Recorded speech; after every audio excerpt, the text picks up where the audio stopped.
Press మిత్రులకు హృదయపూర్వక నమస్కారాలు.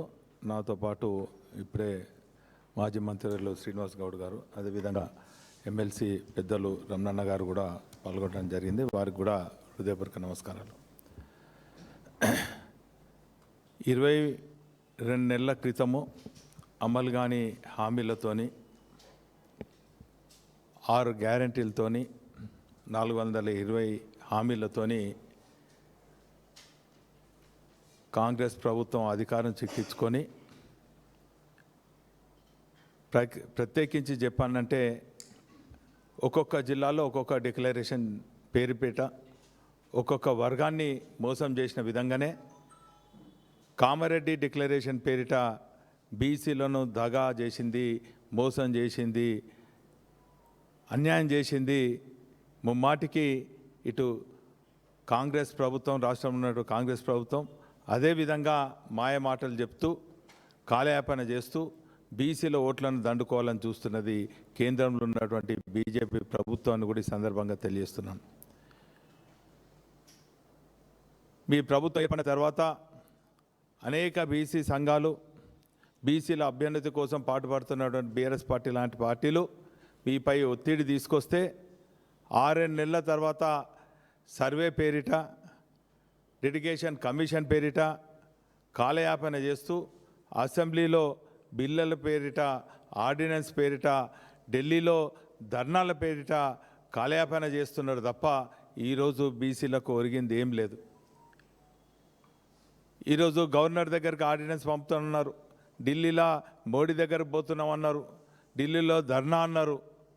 కానీ ఈరోజు కాలయాపనతో కాలం గడుపుతున్నారు తప్ప బీసీ వర్గాలకు న్యాయం చేసినటువంటి పార్టీ మీది కాదని చెప్పి బీసీ వర్గాలలో ఇప్పటికే బీఆర్ఎస్ పార్టీ కాదు, బీసీ హక్కుల కోసం పోరాడుతున్నటువంటి అనేక బీసీ సంఘాలు కూడా మరి మీరు చేసిన అన్యాయాన్ని ఎక్కడికక్కడ ఎండగడుతున్నటువంటి పరిస్థితులలో మరొక్కసారి బీసీ వర్గాలను మరి మభ్యపెట్టాలని, బీసీ వర్గాలకు ఏదో న్యాయం చేసినామని చెప్పి మరొక్కసారి సభ పేరిట మరి ఇదే సిద్ధరామయ్యని తీసుకొచ్చి మీరు ఏదో బీసీ వర్గాలకు మాయ మాటలు చెప్పే మరి సభను ఖచ్చితంగా ప్రజలందరూ కూడా చూస్తున్నారు. మిమ్మల్ని ఎక్కడికక్కడ మరి స్థానిక సంస్థలు ఎప్పుడు ఎక్కడ పెట్టినా కూడా ఖచ్చితంగా కాంగ్రెస్ పార్టీని రాజకీయంగా సమాధి చేసేదానికి సిద్ధంగా ఉన్నారు. ఈరోజు బీసీ వర్గాలు ప్రశ్నిస్తున్నారు.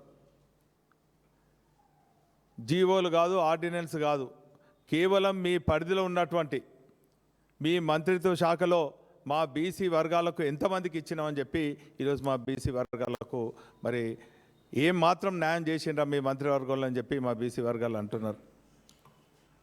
ఈరోజు ఉన్నటువంటి శాఖలు కూడా మా బీసీ మంత్రులకు సరైన శాఖలు ఇవ్వలేదు, సరైన బడ్జెట్ కేటాయించలేదు.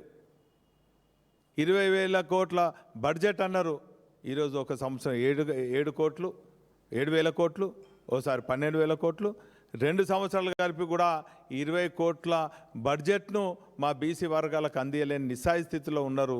ఇంకా ఈ బీసీ వర్గాలు ఈ కాంగ్రెస్ పార్టీని, రేవంత్ రెడ్డిని ఎందుకు నమ్మాలని కూడా ఈ సందర్భంగా తెలియజేస్తున్నాం. రాబోయే మంత్రివర్గ విస్తరణలో ఖచ్చితంగా బీసీ మంత్రులకు, బీసీ వర్గాలకు చెందినటువంటి మంత్రులకు ఇచ్చి మీ చిత్తశుద్ధినైనా కనీసం పార్టీ పరంగా మీరు నిరూపించుకోవాలని కూడా ఈ సందర్భంగా తెలియజేస్తున్నాం.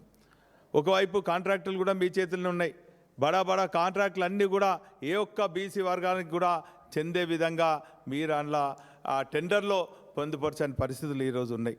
ఈరోజు బీసీ కుల వృత్తులపైన ఆధారపడుతున్నటువంటి మా మత్స్యకారులు కానీ, గౌడ సంఘాలు కానీ, మరి పద్మశాలీలు కానీ ఏ ఒక్క వర్గానికి కూడా సరైన నిధులు ఇచ్చి వాళ్ళ కుల వృత్తులను కూడా కాపాడే పరిస్థితిలో మీ కాంగ్రెస్ ప్రభుత్వం ఉంది. కాబట్టి ఈరోజు కాంగ్రెస్ పార్టీని ఈ తెలంగాణ రాష్ట్రంలో ఏ ఒక్క బీసీ వర్గం కూడా నమ్మే పరిస్థితి లేదు.